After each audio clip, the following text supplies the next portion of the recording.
Fannie Mae ANSI update number 139, page 120. Annex, informative. Commentary on ANSI Z765. This annex is non-normative, meaning that it is not intended to be enforced along with the body of the standard. Information in the annex is intended to comment on and illustrate the use of the standard. However, the annex is not considered part of the standard.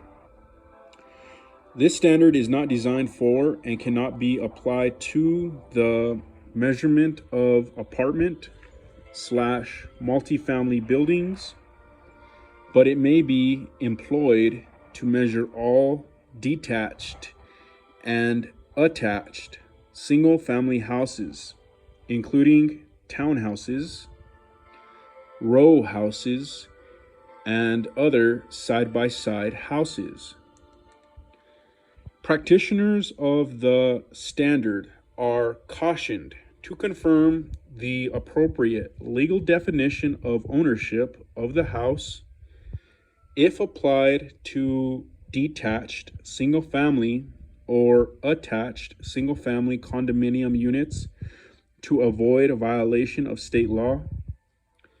Differences between the method for calculating finished square footage as set out in the standard and methods prescribed by state law to calculate the area of a condominium unit must be resolved on an individual basis.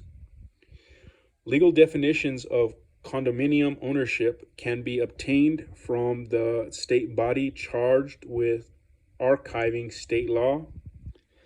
The committee chose to use the term square footage instead of floor area because of its common use by producers and consumers of housing.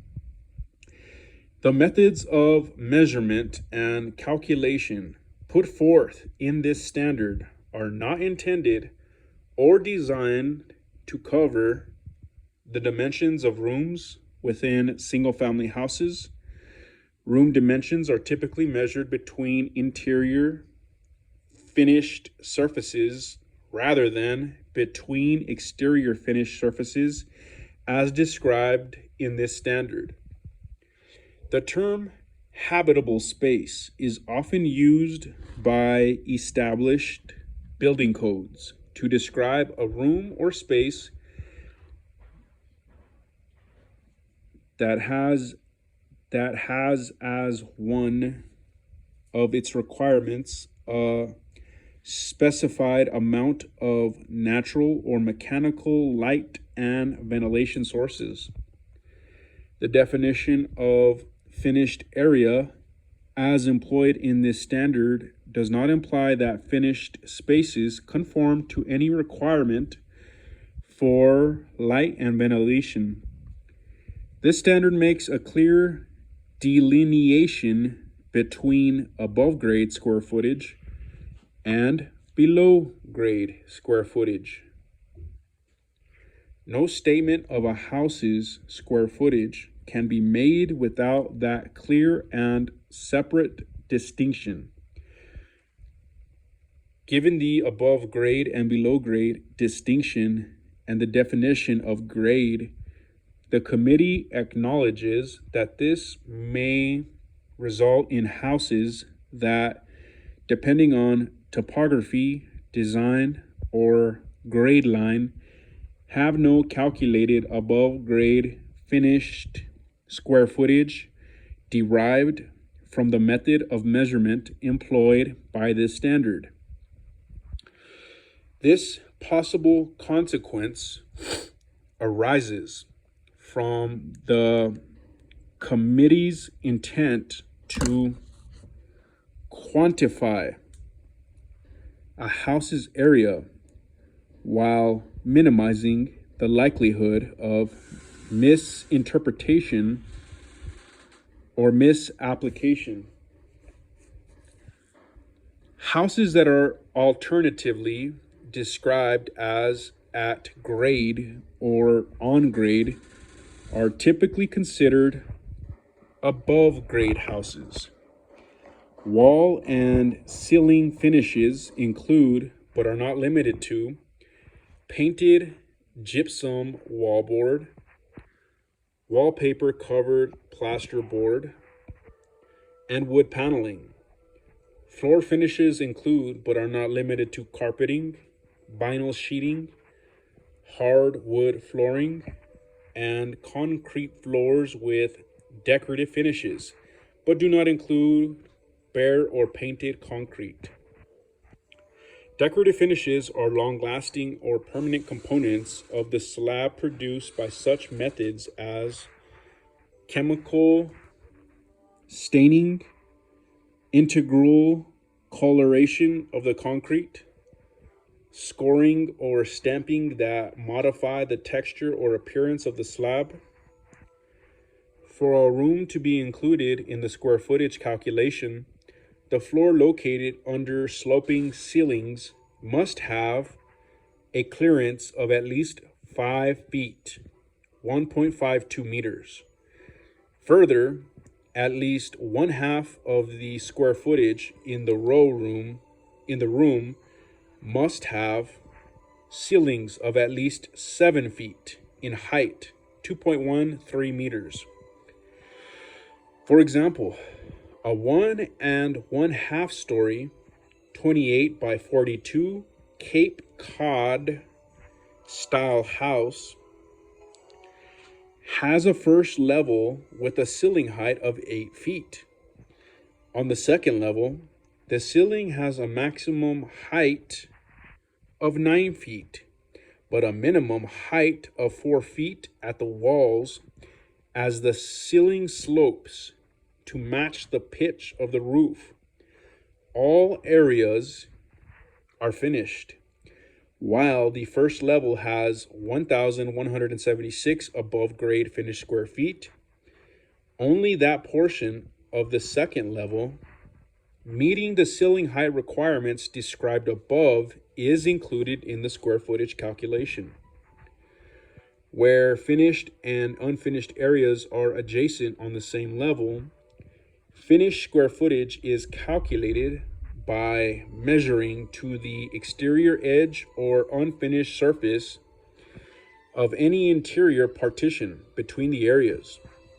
For partitions between a finished area and a garage, usually a fire-rated wall, the measurement is made to the surface of the gypsum wallboard on the garage side of the partition. For a partition that separates a finished area from an unfinished area, often not a fire-rated wall, the measurement is made to the portion of the partition closest to the unfinished area, usually a wood stud or other framing member. Porches, balconies, decks, and similar areas that are not enclosed or not suitable for year-round occupancy cannot be included in the statement of finished square footage, but may be listed separately measured from the exterior. Page 121. Finished surface of the house to the outer edge of the floor surface or exterior surface, and calculated by using the method referenced in this standard.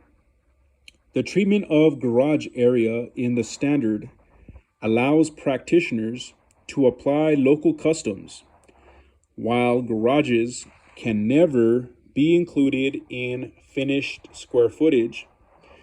The standard does allow the area to be included in unfinished square footage. In the diagrams that accompany this standard, Figure 1 largely shows the garage and the adjoining laundry as a structure attached to the main body of the house. As such, the garage is not typically treated as an unfinished area of the house, but rather as a separate area simply referred to as garage. However, if the garage is located beneath the main body of the house, some localities treat the area as part of the house and contributing to unfinished square footage. Practitioners are urged to heed common local convention with regard to garages. Finished areas above garages are included in the finished square footage that is at the same level in the main body of the house, but only if they are connected to the house by continuous finished areas such as hallways or staircases. Exterior finishes include, but are not limited to, masonry or masonry veneer, wood, aluminum, or vinyl siding, or gypsum wallboard when used on the exterior wall common to an attached garage. Protruding areas beyond the exterior finished surface of the outside walls, such as chimneys and windows, cannot be included in finished square footage unless the protrusions have a floor on the same level and meet ceiling height requirements. For example, a hearth that is within the exterior finished surface is included, as is a window that extends from floor to ceiling. Further, if the hearth is on the first level and the chimney extends through the interior of the second level without a hearth on the second level, no deduction is made from the finished square footage of the second level. However, if the hearth or chimney is located beyond the exterior finished surface or the window does not have a floor, the area cannot be included in the finished square footage. A common construction practice is to provide a floor opening for stairs that is the same size as the stairs themselves. Therefore, the area of stairs included in finished square footage is typically equal to the area of the opening in the floor. For example, a two-story 28 by 42 house embodies 1,176 finished square feet on the first level and 1,176 finished square feet on the second level, provided that all areas are finished and the opening in the floor on the second level does not exceed the area of the stair treads. Further, stairs that descend to an unfinished basement are included in the finished square footage on the first level, regardless of the degree of finish of the stairs or the degree of finish of the area around the stairs. In addition, areas beneath stairs are included in the finished square footage, regardless of the distance between the stairs and the floor below or the degree of finish of that area. The standard makes no statement concerning differences between square footage calculations made by multiple parties for the same property. The method for calculating square footage requires measurements to be taken to the nearest inch or tenth of a foot using English measurement units, or to the nearest hundredth of a meter using the metric system. The final floor area must be reported to either the nearest square foot or tenth of a meter as appropriate. Examples. An example of a statement of finished square footage of a detached single-family house with basement follows. Declaration 1. A 28.2 by 42.5 foot two-story detached single-family house with 2,201 above grade finished square feet and 807 below grade finished square feet, plus 96 above grade unfinished square feet in a utility room and 392 below grade unfinished square feet in a basement. The first level has 100 square foot two-story space. In addition, the property includes a 240 square foot enclosed porch and a two-car garage. An example of the square footage description of a two-story attached single-family house follows. Declaration 2. A 22.1 by 30.9 foot two-story attached single-family carriage townhouse with 1,366 above grade finished square feet and 176 above grade unfinished square feet in a utility/storage room. In addition, the property includes a 120 square foot deck and a one-car garage.